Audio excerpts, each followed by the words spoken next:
On today's show, a special bonus episode. Law Murray from The Athletic will be joining us, or is joining us, to talk the latest with Paul George, Russell Westbrook. Going to be talking about it all on today's Locked On Off-Season Clippers.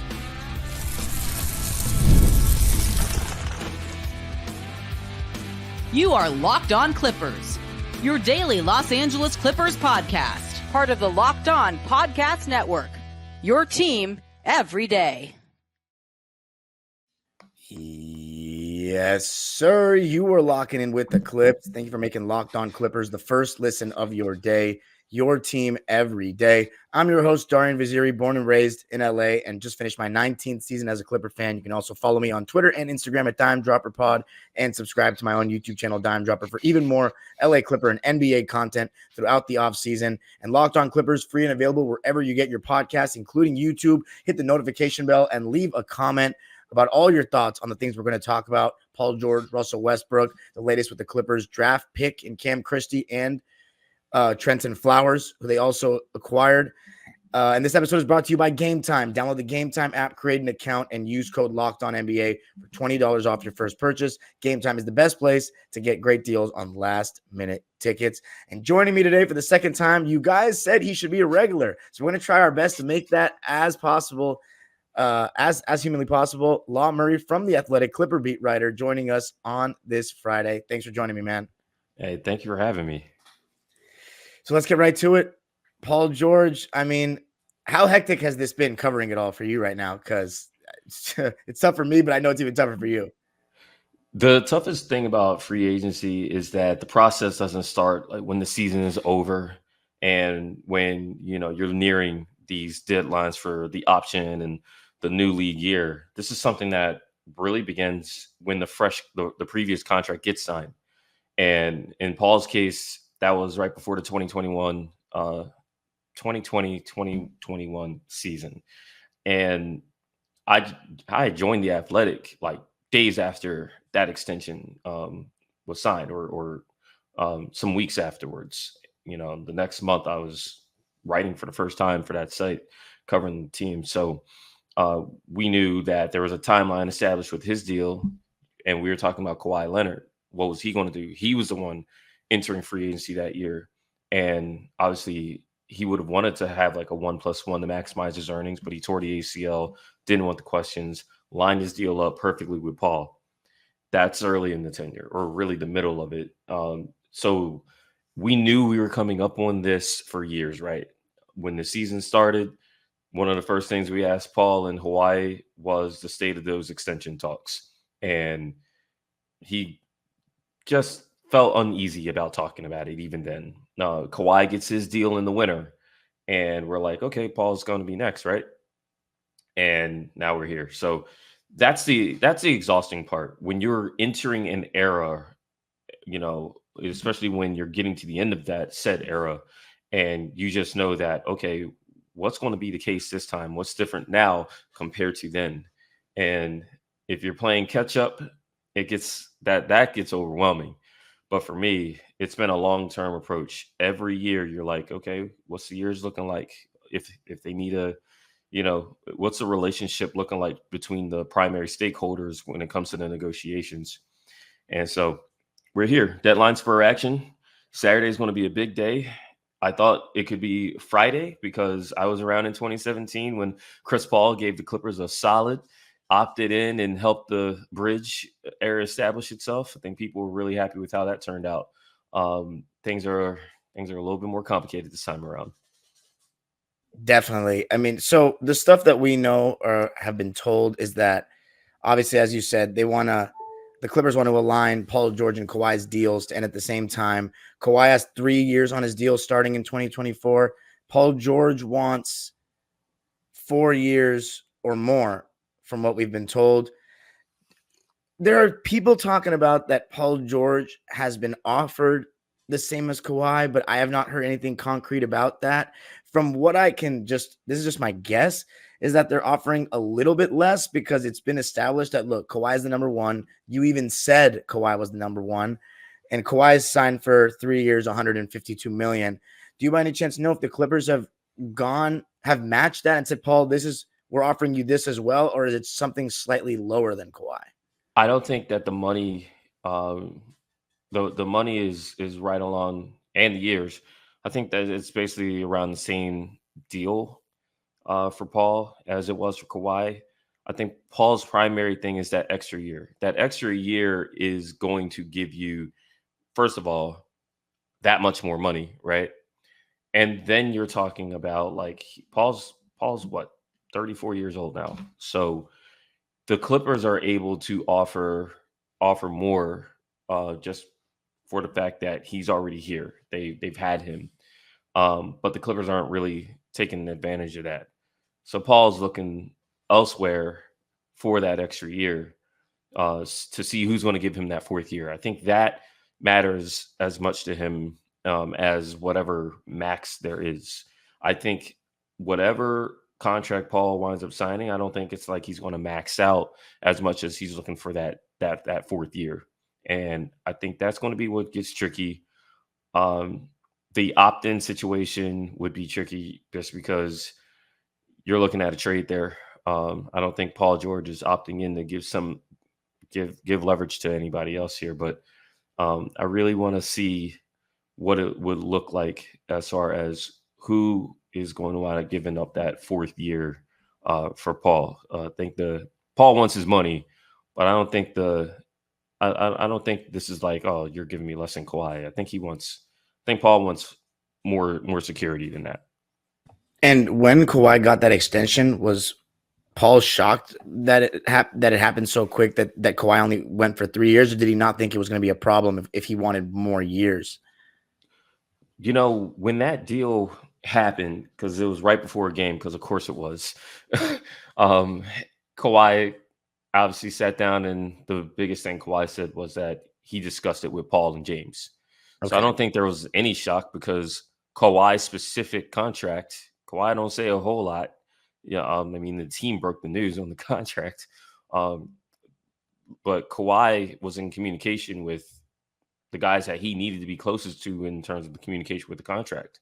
You know, all those guys were possible 2024 free agents. So there was a conversation as far as the team, and there was a conversation among the players themselves. There's no shock. And I even asked Paul that night. It's like, look, guys want to break you up. That's been a conversation for years. Dissension is a big part of other teams' ability to build teams. It's very interesting how that works out. So I asked him, it's like, why do y'all, want to stay together? Like, why haven't y'all broken up? And Paul said, it's like, me and Kawhi, we genuinely like each other. The success on the court is one thing, but this ain't Ben Simmons and Joel Embiid. These guys, hell, for that matter, it's not Ben Simmons or Joel Embiid and James Harden, right? Or James Harden or any superstar he's been with. Like there's been a genuine level of care. Unfortunately, that's played out on national TV with Paul George having to defend Kawhi, even in the midst of these negotiations that he's having, right? So that level of dissension has not happened. And that's a credit to those guys as people. It's a credit to the success that they've had on the court. It's a credit to the organization that they've had, the coach that they've had. Like, that's not going to be the reason they leave each other. But I don't think there's any level of shock. If anything, Paul said a month later, I want to focus on the season. I want to not worry about these conversations when it comes to the contract. Let's save it for after the season. And I guarantee you, they thought they were going to be playing a lot later than they wound up playing. But I don't think there was any level of shock or surprise as far as the deal that Kawhi wound up taking, because there's been a lot of open collaboration and communication between the player as well as the team. So in that case, Paul George probably suspected that he would be able to still get what he wanted. Now, my question is, do you think the Clippers are being a little bit too comfortable by, playing this game of chicken kind of with P?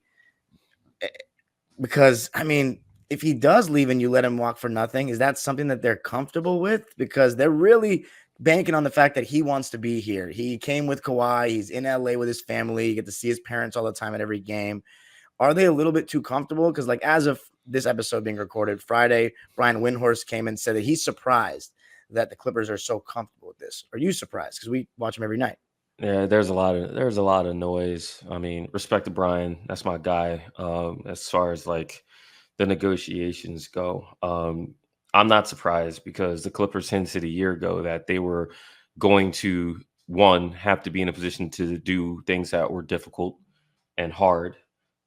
They communicated that at the 2023 NBA draft, and then I think you have to look. This era of Clipper basketball was not as successful as they thought it would be, for reasons both out of their control as well as reasons to say the vibes aren't as good as they should be. Like this isn't 2021 where you could be like, well, our coach just got promoted. We did things that we hadn't done before as a franchise. Our guy got hurt. Like that sucks, but we're gonna keep trying this thing. That's not the case anymore. These guys are older. Their bodies have been through more. T. Lou's still there. Like it's just things are just different now. So I think Steve Ballmer is going to be in a position where he's going to support his front office. And part of supporting your front office is we're not going to overextend and bring back a player who has had a chance to do something here just to say that we're retaining. You got to do it in a way that works for the team and the player. I think the team has established what's going to work for them. Paul has to get to a point where it's going to work for him. And he's not there yet. He might not get there. But if he's back, it's something where the team won and the player, maybe he didn't get everything he wanted, but the market also showed him that that wasn't going to be the case anyway. Coming up, we're going to talk even more about Paul George and his situation and also a little bit of Russell Westbrook. I got to tell you a little something about Game Time. Game Time is the best place to get great deals on last-minute tickets. Game Time is an authorized ticket marketplace of Major League Baseball, which makes getting tickets faster and easier. Prices on the Game Time app actually go down closer it gets to the first pitch. Last-minute tickets, flash deals, zone deals, everything is easy to find at Game Time. Save even more when you choose a section and let Game Time choose the seats with zone deals. And get a panoramic view from your seat in the app before you buy so you get a feel of where you're going to be sitting. Take the guesswork out of buying MLB tickets with Game Time. Download the Game Time app, create an account, and use code LOCKEDONNBA for $20 off your first purchase. Terms apply. Again, create an account and redeem code LOCKEDONNBA for $20 off. Download Game Time today. Last minute tickets, lowest price, guaranteed.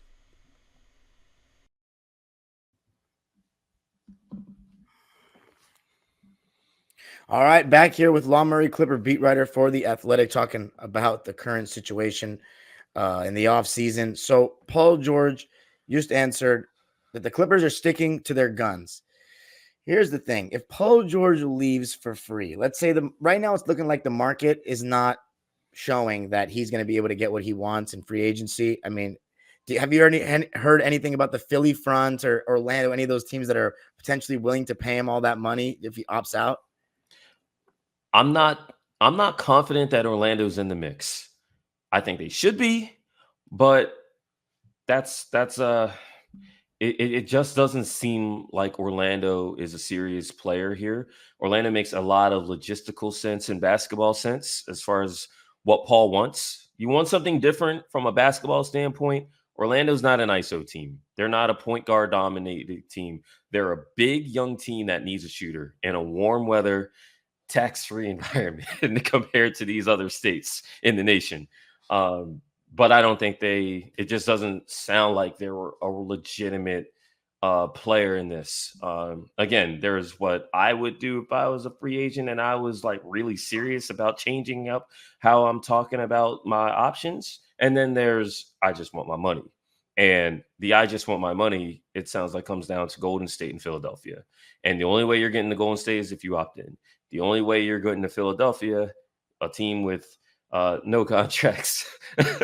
I mean, I guess you could opt in and make something work, but Philly doesn't have like assets to really give the Clippers. They literally don't have the contracts, right? You can give them draft picks.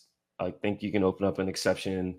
I think if Paul opts out, decides he's going to Philly, they can work something out. But I mean, they're a cap space team, and so Philadelphia doesn't need to do that to get Paul George. Philadelphia's issue is and this is coming from someone who is from Philadelphia. Philadelphia's issue is the city of Philadelphia. Like, Paul's been very comfortable media wise his entire career. Indiana for nearly a decade. Goes to Oklahoma City for 2 years, where they were thrilled to get him for that first year and thrilled to keep him for that second year. And you had Russell Westbrook there the whole time. Russell takes bullets 1, 2, and 3 there before you even got to worry about anything if you're Paul George. And Paul was awesome, especially in his second year, where he was a top 3 guy in both the MVP and the Defensive Player of the Year voting. He didn't have to face that kind of media scrutiny. You go to the Clippers, and yeah, there's some media scrutiny, but it's the Clippers. As someone who's been covering the Clippers for a decade, I can tell you the heat is never on the LA Clippers like it is for the Los Angeles Lakers. Again, Russell Westbrook can give you a good example of how that dynamic works, right? So you go to Philly, all bets are off. They don't care if you're guy 1, guy 2, guy 3. You can ask Tobias Harris. You can ask Andre Iguodala. You can ask former LA Clipper Elton Brand what happened when he tried to come back from a torn Achilles with a big money deal to go to Philly, even though he left Baron Davis twisting in the wind. You underperform there, you're going to hear from it 5 directions, all points. It's going to be something that I'm not sure Paul George want to wake up in the middle of one of them, situations in January where it's blustering snow and you got to warm your legs up a little more and deal with that BS, especially if Joel's body ain't going to make it through a regular season like we've seen last year. So I'm not wishing ill on any of these things, not on Paul's decision, not on Paul's ability to play, not on the Sixers' ability to play, even, the hometown. Shout out to all my people on the east side of things. I just know, being realistic, you got to choose to be there and you got to be ready to deal with any level of disappointment. And it's a little tougher. And I wonder if Paul's considered that part of that in his decision. Yeah, I personally don't think he's going to Philly for all those reasons you named. And then also, I don't know if the Philadelphia 76ers should pay Paul George that much money, especially with the concerns to Embiid already. Paul did just play 74 games this season, but it was between 72 to 74. I always forget the exact number, but that was his most healthy season as a Clipper. He has had his fair share of injury concerns as well, and he's on the older side. You're paying a 34-year-old that much money. It's a little concerning for the Sixers. Now, the thing is, do the Clippers feel okay with let's just say that was out there. Let's say they do lose Paul George to Philly. Are the Clippers okay with Kawhi, James Harden, and then, who else could they really get? Like, how much, we'd still be in a tough situation financially. And, are they keeping James Harden at that point? I think the expectation is James going to be here one way or the other. I don't think the expectation is that deal gets done quickly. I think that it's going to be something where, because you need to compete next year, this team is not going to, quote unquote, pivot towards a tank. They ain't the Brooklyn Nets. James is going to be back. Kawhi is going to be back. And that's my expectation. Obviously, Kawhi is signed and he's healthier now than he was 2 months ago. So I guess that's cool. I think James, his contract probably depends on what happens with Paul. But I think all signs are that James is going to be back. I think James and the Clippers have been in lockstep ever since he got here. Really before he got here, if you really think about it. Like, it was actually this Friday last year, the last Friday of June, and free agency started on this Friday. But it was at this time where we're looking at the clock and being like, are they going to get this done before the league year is over? Because the night before, we knew that James had interest in being with the Clippers. So I think that when it comes down to it, are they okay? No, they want to bring Paul back. They're not going to be as good of a team without him, period. Like, we can cut that part of the conversation off now, but I don't see a blow it up pivot happening either. again, this isn't the Nets. This isn't KD walking into an arena while he's injured and Kyrie got traded and getting himself a flight to Phoenix, before that week was out. I don't think that's what's going to wind up happening. I think the Clippers, they're not going to be as good, but they're going to compete if they have James and Kawhi. And I think that's again, they're not going to be comfortable with that. They're not going to be happy with that. But I think that is going to be a realistic possibility for what they look like next year. Now, let me ask the last thing on Paul before we move on to Russ.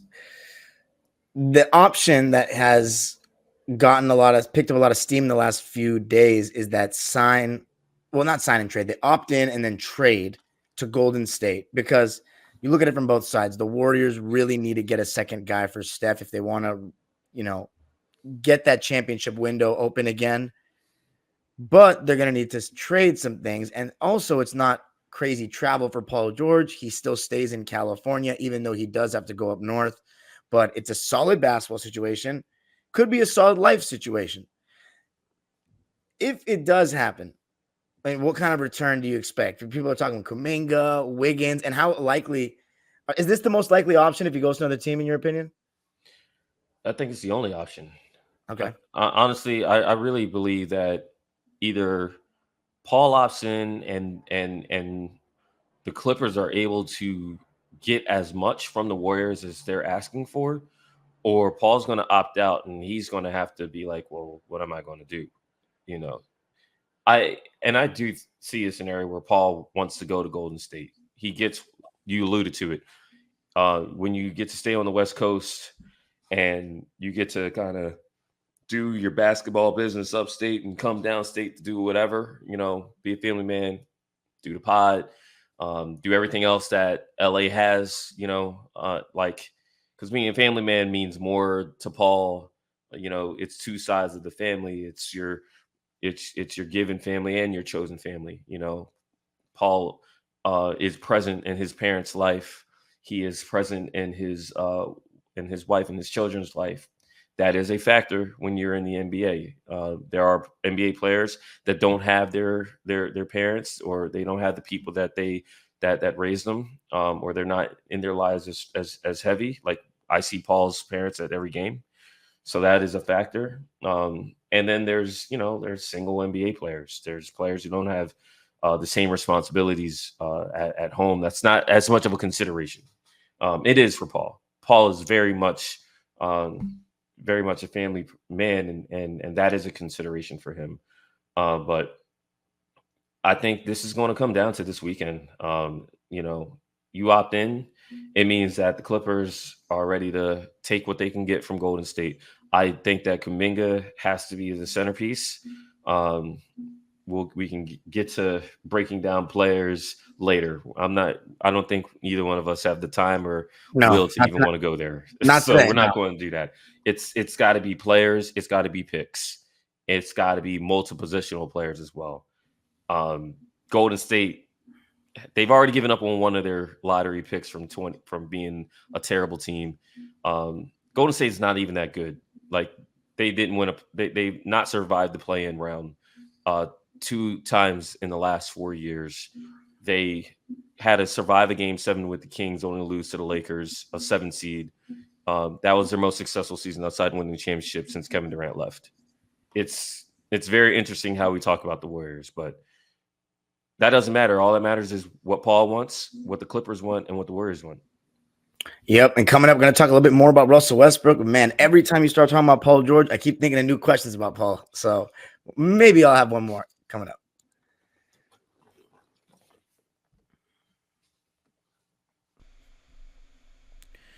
I got to tell you a little something about eBay Motors. Passion, drive, and patience. The formula for winning championships is also what keeps your ride or die alive. eBay Motors has everything you need to maintain your vehicle and level it up to peak performance. Superchargers, roof racks, exhaust kits, LED headlights, and more. Whether you're into speed, power, or style, eBay Motors has you covered. With over 122 million parts for your number one ride or die, you'll always find exactly what you're looking for. And with eBay Guaranteed Fit, your part is guaranteed to fit your ride every time or your money back. Because with eBay Motors, you're burning rubber, not cash. With all the parts you need at the prices you want, it's easy to make your car the MVP and bring home huge wins. Keep your ride or die alive at ebaymotors.com. Eligible items only, exclusions apply. eBay Guaranteed Fit, only available to U.S. customers. All right, back here for this emergency Friday free agency special here with Clipper beat writer Law Murray of The Athletic. Now, my last question that I remembered when you were talking about Paul was, what was your take on the podcast Pete comment about, I just want to play the right style of basketball? Like, is that something like I want to play in a movement offense with Golden State? Like, I don't know how else to take it. I think the way I took it, because I wrote about it last week, because I mean, I'm not really big on writing on these public comments like that. Like, I just don't really prefer to do that. Obviously, if y'all paying to have me write, then I'm sure y'all want me to get comments on my own and not be like, so and so said this. Here's what I think about it, or whatever. When it comes down to it, it's a public negotiation. That's really how I took it. I think that's how the Clippers are taking it right now. They're not overreacting to it. I wrote last night that, Lawrence Frank didn't pull the Pat Riley card and tell Paul to keep his mouth shut, like Pat Riley told Jimmy Butler. Right. So that's not happening. I think that this goes back to the quote unquote identity questions from March when they hit a wall. And the identity questions that are ironic to me is that those questions started to pop up more when Tyronn Lue tried to give Paul George the ball more to get him ready for the postseason. And so, when it comes to Paul, I think you've discussed this plenty. He's asked for a lot of things, and the Clippers have done really well to actually go the lengths to, acquiesce to what Paul wants. Paul wants more touches. You got it. Paul wants less touches, less responsibility. You got it. Paul doesn't want to guard the main guy. Don't want to bang the biggest bodies. They've tried. I think this year they didn't achieve what they wanted to, but they've always tried to kind of address what Paul has wanted. So when it comes to quote unquote playing the right style of basketball, again, you're not getting that in Philadelphia when Tyrese and Joel need the ball as much as they do. Those guys are not nearly the same threats. Orlando, a little different. Golden State, remarkably different. Right. But guess what?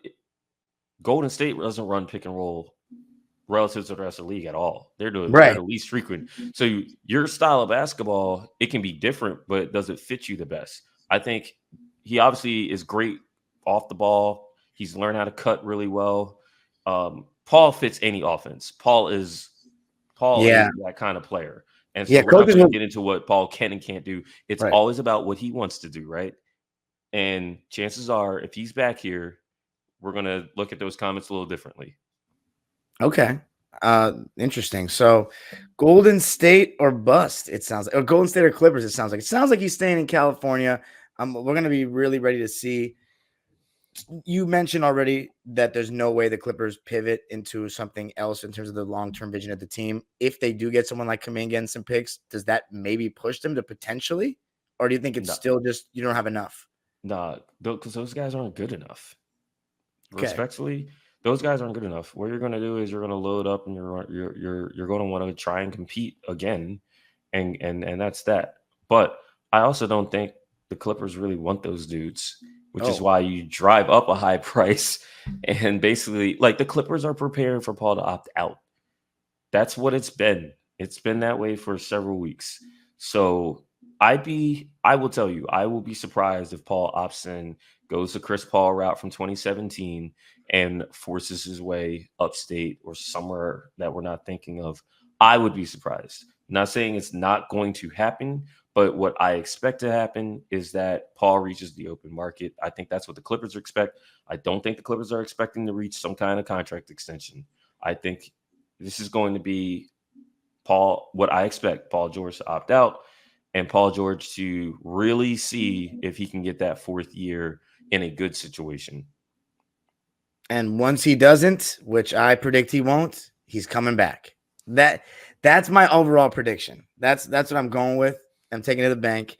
I also think though, just if the Clippers can get Kuminga and Andrew Wiggins, we get some athleticism on the wings, though. That's not the worst thing in the world. It's not Paul George, but it's not the worst thing in the world. For what we want to do, if you want to go out, Clippers said, Lawrence Frank said we want to get younger, athletic. Obviously, Wiggins is kind of like prime age, but Kuminga and Wiggins will add to your athleticism for sure. And then someone who could guard the point of attack does give you some things. I worry a little about Andrew. I feel you. Andrew's going to be 30 in February, and I loved Andrew Wiggins' All-Star season, which he got in part because Paul wasn't able to stay healthy that year. Again, I wouldn't be able to take a 290-pound dude falling on my arm either. So there's that. But I think it would be Andrew's not a dynamic player anymore, and that would be scary. But again, we're getting into players, man. You get me into a rabbit hole. Right. You know I love discussing the players, man. Yeah. I mean, yeah, it would just be good to have somebody that can guard the best players, and it will be doing that. But you're definitely not getting better losing Paul George, and then it just makes Kawhi and James Harden's life a lot tougher offensively to create. And I don't know if you want to put more strain on them at this age and after all they've been through. But the last one is we're not gonna get the draft stuff in this episode. We'll just save that for the next one. But that I'll talk about. But Russell Westbrook, our friend Tomer had an article earlier, and a lot of people are talking about it, and aggregate sites are reposting it, that Russell Westbrook is likely on his way out. Anything on that? And if so, it's talking about, we clearly know he wasn't stoked about his role, but like, where else could he go that he's getting a better role than that? Is there any team in the NBA that'd be willing to start Russell Westbrook at this point? That's a tough one for me. I mean, the tea leaves have been there with Russ for a long time, as far as his level of happiness, his satisfaction with his role and everything. I think it really just comes down to the playoffs. Like, he started the playoffs really well. Game 3 was a real shift. Yeah. Because after that flagrant foul and the ejection and everything that happened there, I just felt like things just weren't the same. And so we all knew that, like, if Russ was going to come back like he wanted to win, I think ideally he would have opted out so that he could do what Nicholas Batum did when he was going through his, sign, opt out after a year, get your option, opt out again so you can get your raise. That's how Nico went from a minimum to the contract that is expiring now for him, which is more than 10 mil. Russ is not even making half that. But the options are like not great out there. That's what this comes down to for Russ is, can he be the starting point guard again? Last time we saw that dude start a game, what happened? Damn near 15 triple-double with a 30 with a 35-4 lead or something like that in Phoenix. Crazy to lock everything up. It's just crazy. It's the same player we're talking about. Like, it's like the confidence, and Russ is such an interesting player because you give him these kind of roles, and sometimes you'll get your horrible games, but then you'll also get games like that. But I guess maybe he feels like in this role, he's like confined to a couple minutes and he has to really show himself right away. And he ends up just really forcing the issue. That's just how I see it. And I'm a big Russell Westbrook fan, as everybody knows. Right. But yeah, it just feels as though I think he's one of those guys that he loves to kind of put his fingerprints on the energy of a game from the get-go. He's got his whole routine before a game. He runs over to the crowd. Like, this is all he's known. And these last 2 years, I think it's been a tough adjustment for him. And it kind of can limit all the good stuff he does, and also might reduce a lot of the negative stuff he does. But I think that ratio is definitely not as good when he's coming off the bench. So I guess that's what he's looking for. So I was having an argument with somebody in a comment thread. They were talking about Denver getting him. I was like, dude, is he going to really get that much more of an increased role playing with those guys? Denver's a tough fit, I think, for Russ, because if you start him, let's say they lose Kentavious Caldwell-Pope, you bring in Russ to start. That's still Nikola Jokic having the ball in his hands a ton, Jamal Murray having the ball in his hands a ton. That is a cut-heavy team. That is a strange fit. I could see it working. I just don't know about having Russ and Jamal start together. That would be the tricky thing there. Phoenix would be funny as hell because of the history of obviously of certain things. But I mean, Frank Vogel's not there anymore, and Mike Budenholzer is. And the one thing I feel like the Suns need, you saw Eric Gordon decline his option, and he's going to be a free agent. Eric Gordon was nominally, to me, their backup point guard. We know that they're going to start Book and Beal in their backcourt. But like now that it's a new coach, the relationships are just different. So instead of being like, well, he's not going there, Vogel's the head coach there. Now you could be like, okay, well, things aren't as frosty between him and KD as they once were. He played with Beal in Washington. They got along great. And there's a need there. And, they need a point of attack defender, just like the Clippers need a point of attack defender. But in terms of starting, in terms of like, hey, we're going to give the ball to Russell Westbrook and let him go, because the issue wasn't just playing time for Russ. Look at the playoffs. James Harden played 40 minutes a game. So you don't even have to look at how many minutes Russ averaged in the playoffs. I'll give you a hint. It was the lowest by far of his postseason career. But it was when he's on the court, there's maximum 8 minutes because math, maximum 8 minutes he could play, period, with Harden off the floor. And we know he played a ton with Harden. He played more in the playoffs with Harden than he played without him. What does that mean? It means that James has the ball. It means Russ is in the corner. And it means Russ is playing against a team that is already packed the paint, protect the rim. If you want to beat us with your shot, go ahead. Russ didn't do that. Russ is not equipped to really do that. That's frustrating. That's frustrating. And he fed into it. He fed into it. The crowd got to him. He was shooting threes. And man, it was rough to watch. He was like losing his cool. He was losing his confidence in real time. Russ wants to be in LA, but not at the role that, especially with the way things went down in the playoffs. You're already missing a guy. You still played James a ton. He didn't get the ball in his hands. I think we all knew that it was heading in this direction. What we still don't know is how. You either opt in and protect your spot and you force a trade or force the Clippers to trade you, because that's the bigger story, is the fact that the Clippers have given him the feedback that, hey, we're looking at alternatives. Or if you're us, you opt out and you take the gamble that there is a chair still standing while the music is playing. I don't know where that leads to. I think that there's a lot of people who want to see Russ get the best opportunity to go to a good team where he can get the ball in his hands. I don't know where that mix will be cleanly. Yeah. And I mean, who knows? In terms of, we talked about Paul George not knowing what market is out there for him and being like, damn, maybe it's not what I thought. Could happen for Russ in terms of what he wants. But we'll see. Great stuff again, man. Thanks so much for joining. Let the people know where they can find all your work. Yeah, we at The Athletic, so we are working post draft right into free agency. We getting it there. And then I'm on all the socials, Law Murray, V and U. So Dom, it's always good to talk to you about hoop, man. Hopefully we can talk more about hoop. We talking about money on this show. Yeah, absolutely. We can make that happen. You can follow me on Twitter and Instagram at Dime Dropper Pod. Subscribe to my own channel, Dime Dropper, for more. And of course, subscribe to Locked On Clippers for all the latest news. Oh man, tomorrow I probably should have an episode out again. I mean, this is happening right now. So we shall see. Everybody have a good one. The age-old proverb continues, go Clippers.